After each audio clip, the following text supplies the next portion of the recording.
You're reminding me of an old, I'm almost positive it's a W. Edwards Deming quote, the father of quality management. He Hmm. said the factory of the future will have, I forget if he said equipment or machinery or technology or what word he used, but that a man and a dog. And the dog's job is to make sure the man doesn't touch the technology. I think I've heard that before. Yeah. Yeah. Well, yeah, I don't know. Again, this is a rabbit hole that we can go down, but the, here's an interesting anecdote, and this is just from me personally. So, like, I conceived of this idea maybe 5 years ago. So, what was that? Around 2012, 2013, something like that. And so that was still new enough in recent technology history where smartphones were still new, and like the fact that my phone is a run tracking app, and there's an app on my phone that I can talk into and it'll translate it into Spanish in real time. Like, so when I started this project, it was still like technology. People still generally felt like technology was, wow, this gee whiz magic thing that's changing my life for the good. In the last 2 years, maybe even just 18 months or so, when I tell people, what I work on and what the book's about, oh, it's going to be called How the Internet Happened, and they say, oh, you're going to explain how it ruined our lives. And it's funny that that worm has turned just in the time that I've been working on this project, because the iPhone didn't come out till 2007, right? So if you It's look at 10 years old, yeah. right. So the adoption rate, even 5 years later, I'm sure smartphone penetration hadn't gone beyond 50% and things like that. So it was still new enough that like once you got that smartphone, it really was technology changing your life. Once you signed on to Facebook and you found your college roommate from 30 years ago that you had lost track of, it really was. It felt magical.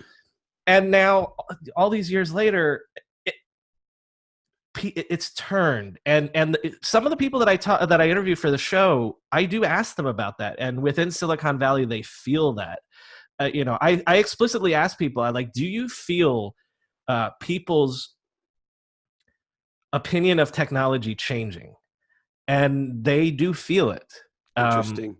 It's funny because I'm dyslexic, and I've discovered recently, like, I have all these other fuck things that explain a lot of reasons why I'm incapable of a lot of things. So for example, I can't use Uber, the app. It doesn't work. Like, I can't use it. Mm-hmm. And so it has to, like, to me, Zoom is a miracle, because not only is it awesome, but I can fucking use it. If I'm the bar for like shitty user, right? But, and so the, I've only realized recently, Brian, the context I had with technology, even though I've been in the technology industry for 30 years, because for me as a user, it's really, really hard, like way hard.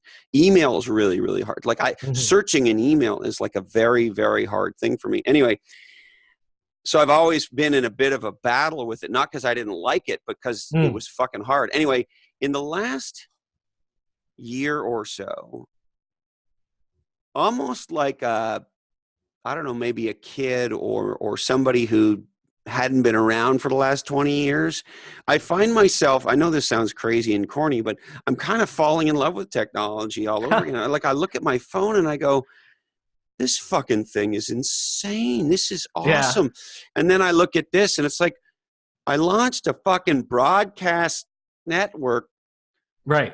From that's like my house. Like, what is going on here? Like, and then you look at podcasting as an alternate media channel and how powerful it is, and and on and on and on, right? And so I just find myself more so now than I remember as an adult going like, holy fuck, this is awesome. This is Star Trek shit right here.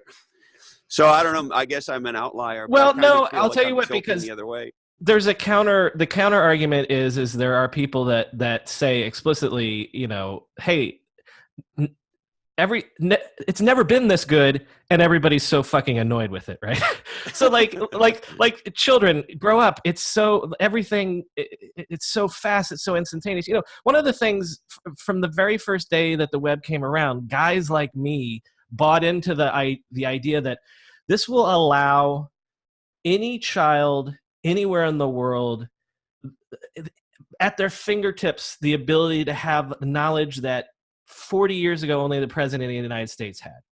And that's actually happened. So, from things like Wikipedia and Google or whatever, and, smartphones are proliferating in the third world because they're not luxuries, they're actual necessities for getting through everyday life, for making payments, for things like that. So yes, a kid in some third world city has the ability to teach themselves anything. All information is at their fingertips. I'm reading a biography of Enrico Fermi, the physicist, Nobel Prize winning physicist. He was self-taught. He just bought books or was given books about physics, and so and read papers. And when Einstein's relativity theory came out, he just read it. So the fact that in theory anyone in the world has that ability now to be a Fermi, to self-teach themselves. And the other thing, I like to say about this, Brian, I hate to cut you off, but you get me so excited. There's no excuse for being stupid today. True. Right? Because when you have the counter argument would be, we have all of the information at our fingertips. Are we smarter? Well, that is a good question, but the way I look at it is kind of fuck you if you're stupid, because when Stanford is putting massive quantities of their curriculum and you can get a world-class college education just by watching videos online now. That's right. And you just think about the difference, and I know they've sort of become a cliche and a joke and ha ha ha, but the reality is TED Talks are awesome and all of those things. And then podcasting, I don't care what your topic is, there's an expert somewhere in the world sharing their expertise for free on a podcast.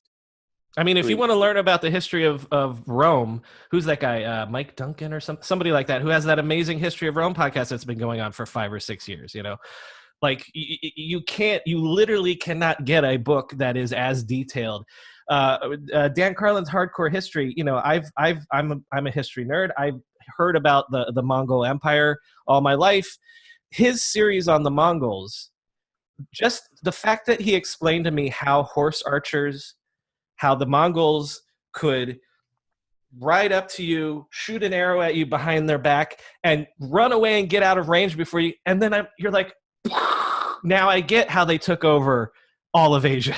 Like, it makes sense to me. So the fact that we have all of humanity's knowledge available at our fingertips. My mom has a phrase. She says that to her, what modern technology is all about is that it's impossible not to know.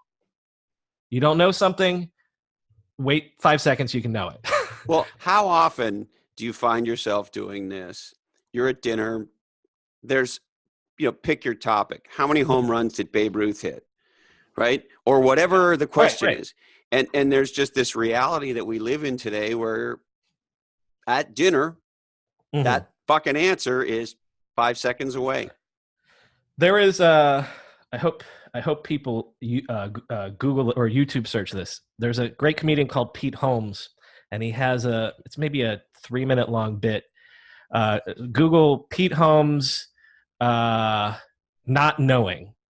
And he says that. He says, I think the bit is, where's Tom Petty from? Florida. And his whole point is he's like, it used to be, I wondered, I would go ask people, where's Tom Petty from? I don't know. And then one day you'd look on the back of an album. Right.